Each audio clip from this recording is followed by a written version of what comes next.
Good afternoon, everybody. Welcome back to Curiosity Forge. I am coming at you very tired.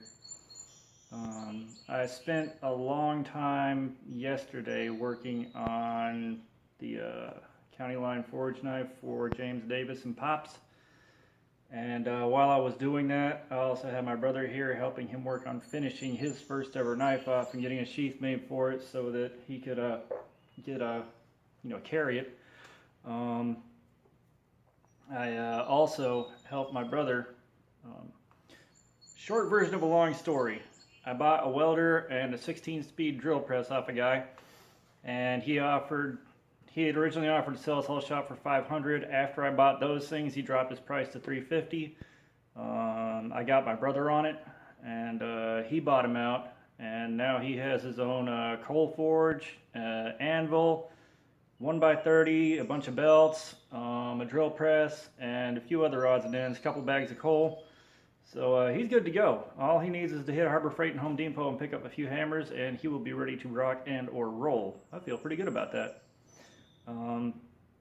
That being said, it was me, him, and the guy that he was buying it from getting this log that weighed the better part of like 300 some odd pounds.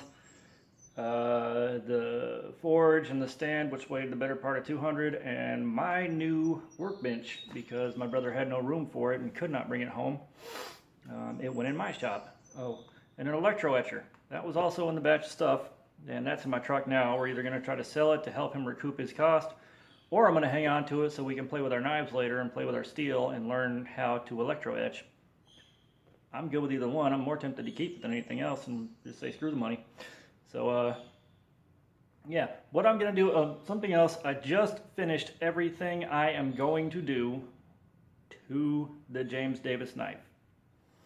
I have done everything in my power to get it as good as possible. I will get to that in a little bit here. I'm going to stop this, flip the camera around, and take you on a tour of what the shop's like now. So I'll be right back. Okay, there we are. We're going to commence the shop tour, all right? There we've got my 50-pound ASO. I took some rubber mat and put it underneath that thing, and I welded these pieces of angle iron on here to keep it from walking off of the stand because it was real bad about doing that. I picked up this table at a thrift store for like 14 or 17 bucks, and it holds many useful things in here. There's that rubber mat I put up under the small ASO. There's the new workbench. There's where I just took pictures of the knife, and we got a lot of stuff that I'm still going through and organizing. But I mean, it's a wonderful thing. It's also on wheels so it can move. 1x30. I dug my disc sander out that used to be a Harbor Freight lathe that sucked ass, and not anymore. We got one of my chairs. I am taking frequent breaks right now. 2x72 powdered toast man, and we got belts right here, bandsaw, there's the lathe, toolbox, fan 1, portable cooler. By the way, that cooler kept everything nice and cool for like 5 or 6 hours yesterday while I had it running and it was still blowing cold air. And the day before we had it in here for a little over 12 hours running and it was still blowing much cooler air than the fan. And there's all that stuff. This is kind of a workbench on top of a lathe stand. Welder. And this cabinet now has pin blanks, chunks of corian, more pin blanks. We got scales, more scales, and random scraps that I don't want to throw away. All kinds of toys in here. And Kydex in the bottom, tiny shop vac that doesn't quite work, and everything else is just random bits and pieces. We got my exotic hammer handles there. This is going to be knife scales. It's black palm. Come on, get out of the way. Annoying. And this is a great little secret. These cutting boards at TJ Maxx are like $7 to $9 a pop. This is olive wood. The figure is insane. These should make some incredible scales when they are turned into scales. I also got some more bamboo so I can use that again. I want to look at what this pattern does on a knife. We've got some steel for my friend Michael who lives nearby, and some wood for blanks. This is my Harbor Freight box that also has my drill and sawzall in it because I don't have anywhere else to put them yet. And there's my hand sanding stuff. Those thin marble slabs, if you epoxy two of them together, they work great. It's the 4x36 that I don't have a place to put just yet.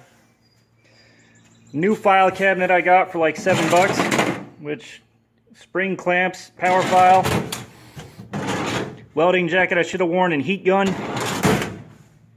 toaster oven, Kydex press, hand sanding stuff, vanilla scented drilling lubricant, and we got my bench grinder. Ooh, whoa, spoiler. The small drill press, and then this beauty right here. This thing goes insanely fast, and on top of that,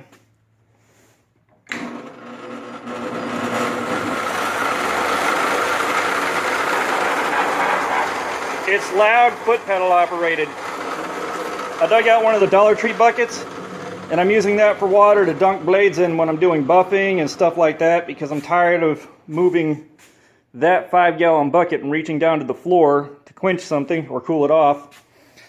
There's my steel pantry now. I've got these monster thick heavy truck leaf springs. Here's a little comparison. Rest in peace, headphone users. Okay, so we got the monster leaf spring and then regular leaf spring on top. Like, this is a good bit thicker. I don't think I have any more easily accessible examples that you want to sit and wait through, and that's fine. But I've got a lot of steel. There's some rebar there to make handles. Chunk of steel off the railroad from somewhere. I didn't retrieve it, so I don't know where it came from. Regular leaf spring, cutter blades, a lot of stuff there. There's the Atlas forge with what's going to be my first attempt at chain Damascus up there. And the Hell's Forge 2. And what I did to set this up, I've got fire brick back here, and I screwed angle iron down to the table in order to keep that secured and in place so it doesn't fall back. And fire brick up front. With this closing half the mouth off and having it set up like this, it gets more than hot enough to do everything like that. So yeah, that's the shop tour now. That's what I've got to work with. And of course, there's my baby, the Peter Wright. And I've got one of my vices on there. And of course, I am going to do a miniature blade on that bad boy one day. Soon.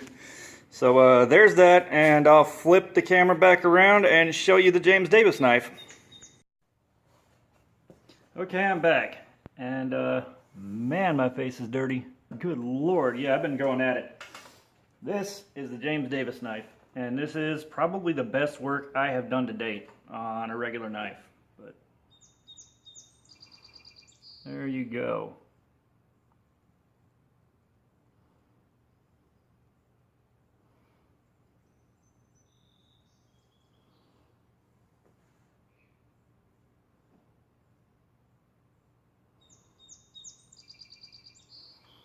Now, I have done everything in my power to make this as close to perfect as I possibly can, and I do like how my maker's mark shows up in there. I ended up hitting that 3 times because it just wouldn't sit up top here deep enough to work right.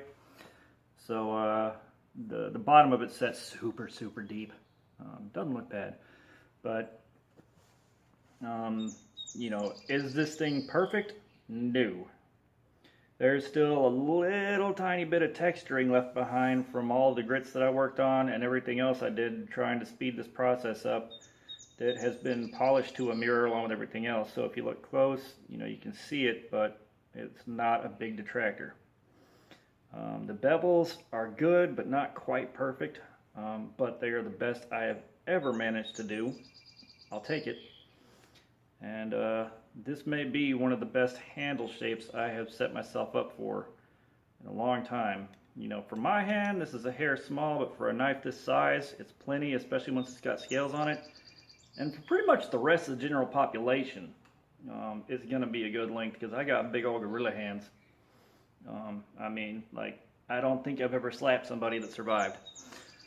But, you know, and again, if you're just now catching this, the logic behind this is I do this part and I send it to James. He puts scales on it, finishes it off, puts it up for sale.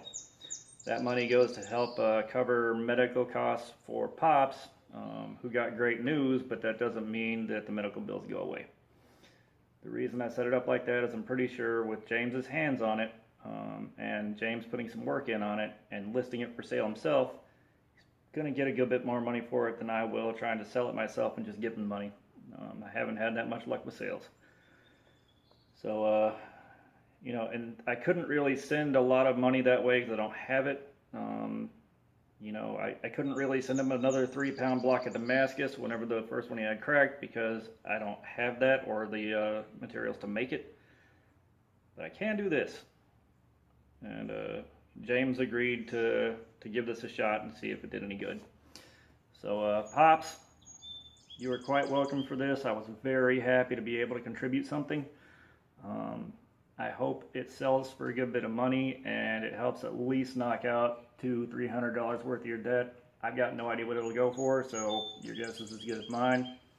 Guess that depends on how good of a salesman old Ting is. But yeah, I'm very proud of this, and it ate up so much time. And I will say it again, throwing the other one out and starting over again was the best decision I ever made because it resulted in this. And James, I am going to cut some 3/16 steel pin and some 3/16 brass pins so that you can pick between the two. I'm going to get this packaged up and get it to the post office in the next day or two here. And you will know when it's in the when it's gotten to the post office and been shipped out. I will notify you via messenger. It'll be all good. I would stay out here and work some more, but I was beat down from yesterday when I got out of bed.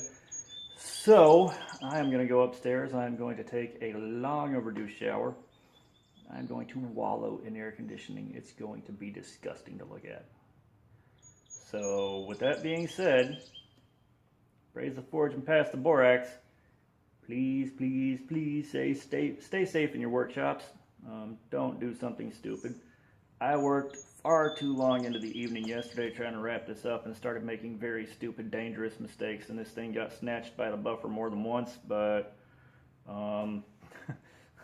it scared me bad enough after about the 8th time that I just shut it down and went upstairs like, nope, I am going to lose a lot of blood if I keep going. So recognize your limits. Please stay safe. Y'all have a good one.